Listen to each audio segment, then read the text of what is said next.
Captain Cornish and the Cool Cosmic Cats. Story was written by Deborah Clymer and illustrated by Casan. It was another beautiful day. The sun was shining, the sand was golden, and the sea was blue. Captain Cornish was laying on a rock, lapping up the sun's rays. Oh, sorry, let me introduce you to Captain Cornish. He was a pirate's captain's cat, and he used to chase the mice on the pirate ship. But when the ship hit rocks and sank, Captain Cornish clung to a piece of driftwood and got washed up on a Cornish cove. And he's been there ever since. He's not alone, though. He has a following, a small crew. There is Big Cheese. He is a mouse. Cornish used to chase him on the pirate ship, but when the ship sank, Big Cheese clung to the same piece of driftwood. Captain Cornish and Big Cheese have been together ever since. You could say that Big Cheese is the captain's first mate. Then there is Magic. Now Magic is a cat that is 100 and more years old. He used to belong to a wizard of these parts. That wizard, I have heard told, was called Merlin. Merlin worked and made potions and lotions for a very famous king. This king was called Arthur. Magic used to watch and help Merlin make these potions and lotions. Now he can make them as well. There are some other friends, but I will introduce them to you later. Too much information could addle your brain, and we don't want that to happen now, do we? The humble abode. Captain Cornish, Big Cheese, and Magic lived in a basement under the floorboards of an old wooden building that is very close to the sea, in a cove. It is used as a shop. I cannot tell you the exact location as it is top secret. All that I can tell you is that Captain Cornish, Big Cheese, Magic, and all of the other friends keep Cornwall safe haven that it is today. You may think that it is the human variety that keeps Cornwall safe, but oh no, the very first whispers that they get of approaching danger, they call upon their band of furry friends, and they are known in certain circles as the Cosmic Cats. Their motto is, "Together we conquer." Impending dangers could be lightning bugs, snorkely poogs, caterpillar worms, or google pogs. The google pogs are just naughty. They're always getting into trouble, creating havoc wherever they go and whatever they do. Snorkel pogs lay under the sand, and when the human varieties aren't looking, they sneak their snorkels out and take bits of picnics, then scurry off. Now back to the story. Captain Cornish was lapping up the Cornish sunshine when Magic came to him in a very excited state.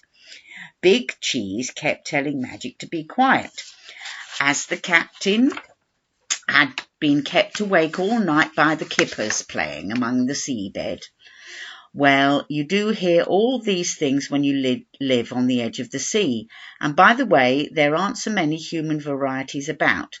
The reason Magic was so excited was he had just heard on the cat vine that a very special cat was arriving with his very special group of cats.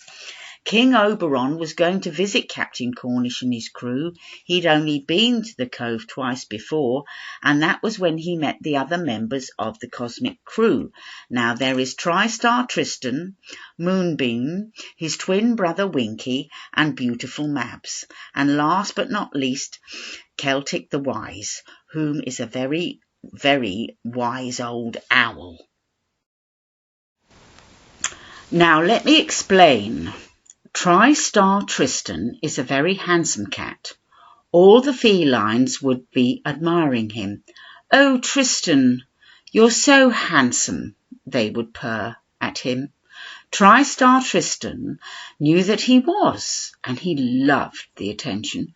"Do you really think so?" he would purr in rather a grand posh voice, and then lick his paw and wipe it along his eyebrow and slick them into an angle. Moonbeam and Mabs were cats of a very special quality. Mabs was queen of the fairy cats. She can meow to all the fairies to summon help if and when it's needed. Moonbeam uses the stars and the tides. He can sniff out trouble. Sometimes when you hear the lifeboat bell ring, I bet it's Moonbeam that has rung it. He would curl his long tail around the bell rope, then swing his tail to and fro. Moonbeam's twin brother is a quiet type of cat. He is the one who built the Winky warp drive spacecraft. He likes messing about, inventing things that might come in handy. The funny thing is, though, that at the start of anything wrong, his whiskers would twitch and his tail would tingle. Oh my, I have drifted, haven't I? He was trying to keep Magic quiet. All night in King Oberon and his beautiful Mabs. He thought that Mabs was rather lovely, and he had a soft spot for her. As soon as he saw her, his tummy turned to jelly. "You must wake the captain," shouted Magic. "There's trouble brewing. I've seen it. Moonbeam confirmed it, and Winky has a tingly tail and a twitchy whiskers." Captain Cornish woke out of his dream. He was dreaming that he was sharing a great big bowl of shrimps with a seafood sauce with beautiful Mabs. Yawn! Meow! "What on earth is all the noise about?" Captain Cornish said sleepily. "It's in the stars, my dear Captain," said Magic. "The galaxy is having trouble with the Googlepogs. They have messed up the whole system. The system satellite is heading towards our beautiful cove, and you know what will happen then. We will have all sorts of human varieties down here. Celtic the wise old owl is coming." "What?" said the captain. "Coming?